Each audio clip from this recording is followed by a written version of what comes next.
我就不报型号了。他们还觉得我是广告。但这个冰箱真的超好用，然后颜值又很高，又能贴很多冰箱贴。首先，我一定要给大家推荐一下这个小象的牛奶，比山姆的这个牛奶要好喝好多。我正常是一个不太爱喝牛奶的人，但它这个牛奶是我喝过奶味最浓的牛奶，我喝它一天能把这一瓶干完。这一排应该是常温储存的啊。皮克斯什锦那个花生酱我吃了大概有10罐左右，这个已经大概第5罐空管了。这个是真的又有花生的香，油的感觉又很浓郁，可以让我所有的面包很素的、很涩的贝果、碱水什么涂上它，一整个香到，我人生没有它不行。一定要吃这个绿的啊，很便宜很大。我平常就是拿它烙着那个苹果吃。苹果呢，我以前也是一个不喜欢吃苹果的人，推荐大家买盒马的全红富士苹果，又大又甜又脆，这不是黑暗料理。有时候你夜宵很想吃东西，你就这样沾着，吃的又饱，睡得又好。蓝莓牛油果放在酸奶里哦，酸奶还有一个，这个叫舞蹈，它有好多种颜色，我个人感觉那个白色的第一糖是最好吃的。但是如果你们想无糖零脂，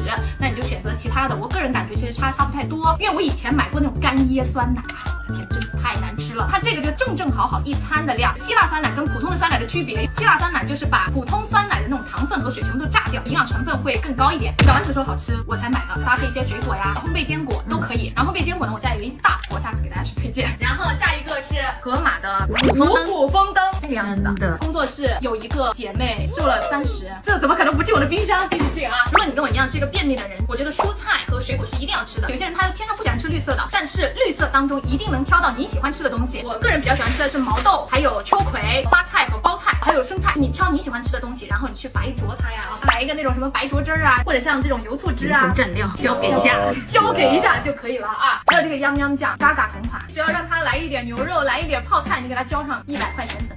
虽然这个酱有100块，但它能吃很多，真的要100块，真的要100块。如果你是一个不太能吃辣，但你又觉得你平常的面啊没什么味道，这个油泼辣子川娃子真的很好吃。我把它加在我的口水瘦肉丸里面，我的天，灵魂都有了。所有带汤的，你只要加上它，点燃啊！我觉得预算足够的人群，还是建议大家可以多吃一些麦卢卡的蜂蜜啊，对我们的人体各种营养都非常的好。有点酸，建议大家每天早上拿木勺子直接捞一勺空腹直接吃。还有就是同庆村的百花蜜，这个蜂蜜我是跟那个南瓜茶一起的。说到南瓜茶，我也非常推荐大家用这种杯子啊，这种杯子就是我每天早起想快速出门，我的东西我没喝完，我就可以把它放在这里，盖上这个盖子，我就直接是从瑞幸出来的一个果茶了哦。南瓜茶每一天早上就是加一点点的蜂蜜，又通湿又通尿，真的很爽。特别是你要便秘，每天早上空腹也没什么东西可喝，稍微想要有一点点的饱腹感，这个南瓜茶巨香。我跟大家说啊，蜂蜜是不可以用金属勺子的，基本上这样你给它灌一灌就可以了，不用太多。南瓜茶自带有一点点甘甜了，再给它来点冰。我喜欢这个冰箱，就是因为它有冰。这玩意儿出门不卖个10几20块钱的。然后我们接着说啊，还有什么东西啊？为什么会有一个护肤品？这是广告，因为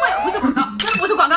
因为我之前看韩国的化妆室，他们每一天早上起来消肿是用那个绿茶，也是这种茶包，然后把它放到那个冰箱里，第2天起来拿那个茶汤去敷脸。我说既然绿茶都可以，那红茶可不可以？我就把 fresh 的红茶水就放在冰箱里，然后就敷脸，消肿巨快，因为它快过期了，所以我说赶紧把它放掉。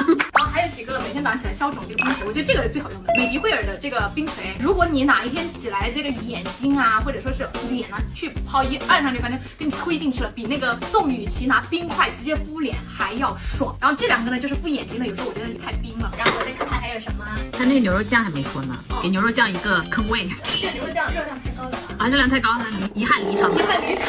这一边呢是姐夫买了一个定制的柜子，上面是洞洞板，然后这个插座，而且他是一个心灵手巧的人哈。分享一下我自己非常喜欢的这个直饮水机，小米的，200多块钱，冷水、热水45度、75度、100度直出。咖啡机推荐大家去山姆买哥伦比亚，就是它上面那一条是橙色的，哥伦比亚那个咖啡上面那个奶沫啊什么特别好喝，拿它混它拿铁巨好喝。然后就是这个烤箱，这个烤箱烤出来的东西真的很香，容量又老大。我平常是直接拿这种铝盒子，烤完直接拿盘子出去。哦对了，一定要给大家推荐猫咪面团的面包。如果你是一个减脂人群，猫咪面团的全麦系列，每一个都给我买好吗？我不是拉踩别人的意思啊，这猫咪面团就是好吃，一定试一下买贝果，然后把它切成一半，下面放在这里烤，温度是175度，烤5分钟，你将吃到减脂餐当中最香的一轮贝果。再在里面涂上一层花生酱，放上牛油果，绝了！猫咪面团的全麦贝果非常最佳。OK。